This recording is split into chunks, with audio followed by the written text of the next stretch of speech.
Hey there, today we're going to look at how to edit text in an image using Canva. So let's get started. First, open Canva. Over here, click on Create a Design at the top.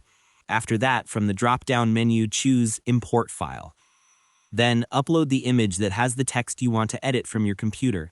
Once it's uploaded, select Use in a New Design. Next, choose your preferred design size. You can use the same dimensions as your image or adjust them as you wish. Click Create New Design when ready. Now, click on Edit Image at the top. From the side menu, select Grab Text.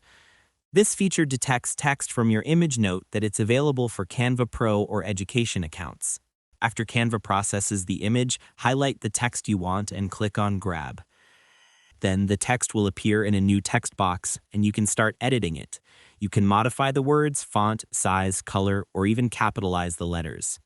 Once you're happy with the edits, click on the Share button at the top, then select Download to save your edited image to your computer. And that wraps it up. Appreciate you watching. See you in the next.